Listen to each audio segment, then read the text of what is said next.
please get involved in your child's life, especially when it comes to the educational institutions you're sending your kids to every morning, whether it be public schools, charter schools, or even private schools.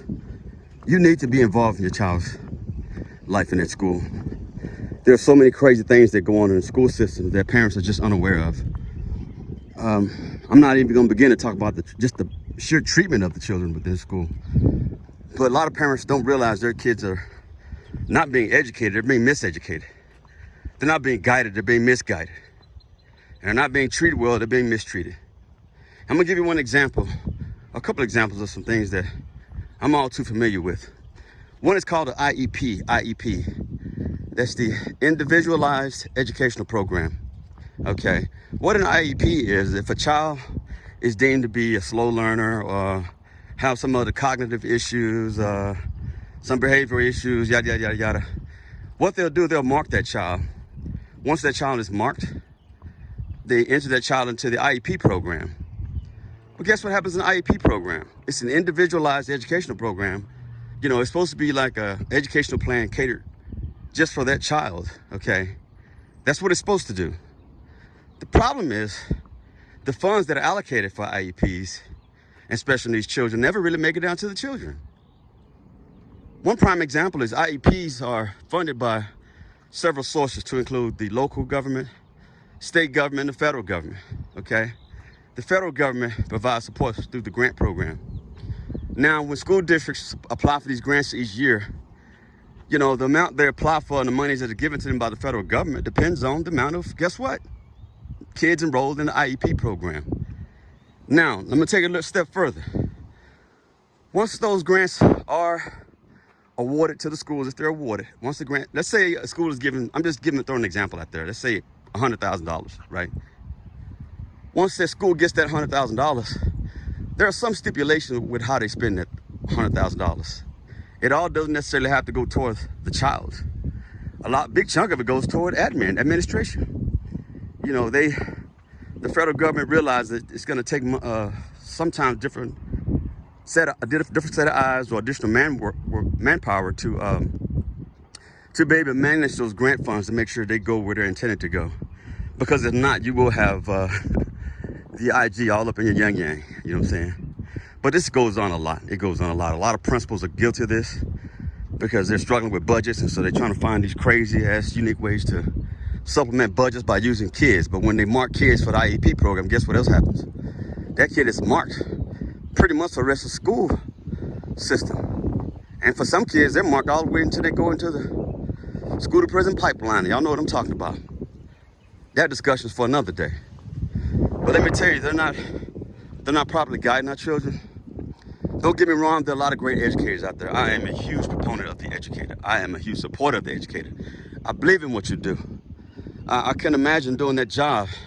I really, when I look at educators, I kind of compare them to nurses during like 2020 COVID and the patriotism that came out of these nurses and these doctors and healthcare professionals.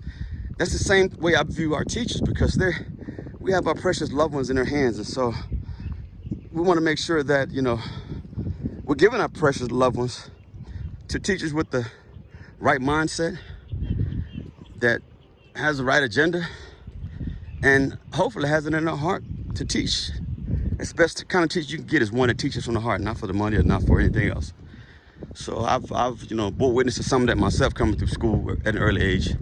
There are some teachers that just love it, man. They'll stay after school and flipping through books and get the next day's material ready, things like that. You know what I'm saying? They're truly educating the children. They're spending time one-on-one with the kids. If little Johnny is falling behind in math or English, he pulls little Johnny, he pulls little Johnny to the side. And they have the time to go through things with little Johnny. But right now the school system doesn't allow it. They do not allow it. They only give a certain amount of times for these kids to learn some curriculum, and it's just, they move on to the next curriculum. And what happens is if the child is not unable to keep up, a lot of times not because of the child, it's because of the teacher. The teacher, the teacher is lacking, but the child is punished for it. And we need to start calling these teachers, these school districts out for this craziness, man, because our kids are being used in some of these schools the same way they use prisoners in prison. Every head in prison is a $. And it's the same thing within these schools. And Texas is Definitely guilty of it. I worked with the some folks from TDA, Texas Department of Education down here in Austin. And I tell you, there are some things that I'm just not a fan of, how they operate, man, big time. Some people operate the schools like a business, man, not an educational institution. That doesn't bode well for our young folks who are looking for adults to lead them in the right direction. But you also have schools where you got teachers, man, that have been being charged with crazy crimes, sexual crimes, drug crimes, you name it. Teachers being seen on OnlyFans, which they say it's their right to do that. The OnlyFans, I guess, is a website where they go to do the naked and the freak stuff, whatever. But some of the teachers, that's a side gig for them. So I don't know which way to lean toward that, because it's supposedly legal. But I don't think I want my child in the damn classroom with some loosey-goosey sweaty woman that just came off OnlyFans, or a man trying to educate and teach my child. I won't have that. But seriously, please get involved with your child's life, their education. Public schools, charter schools, private school, I don't care, even homeschooling. Somebody else is homeschooling for you. Get involved, know what's going on, know what they're being taught, know what your child's limitations are. Don't let other people tell you what your child's limitations are. You as a parent should know what your child's limitations are. Because when they tell you what the limitations are, guess what? They mark them, they brand them, they set them up for failure. And I'm just not talking out the side of my ass, I'm talking through experience. I'm very familiar with the IEP program because as an Air Force veteran who've worked in the medical field and worked with in a department called Family Advocacy Program, kind of like Child Protective Services and other family resources. But we have dependent children, which are children of military veterans or military members, active military members. When a military member is stationed overseas, obviously a lot of places they take their families. Well, if they have a child who has some special needs, then the Air Force requires that child to have an IEP, or they cannot be assigned to that location, which means the military member can't go there or can't go there with their family. So I'm very familiar with the IEP program. The military is a little different because they have an endless budget, so they don't worry about using IEP to help supplement budgets. But these school districts and these little small so-called educational institutions, they don't have those same type of budgets. And so that's when you'll start seeing them do that backdoor type of thing. And like I said in the beginning, it doesn't benefit our young folks when stuff happens. And so it's up to us as adults, if we know what's going on, raise alarms to it, call it out for what it is. It's bullshit. Our kids deserve better. We pay for our kids to have better through our taxes. And so we expect better.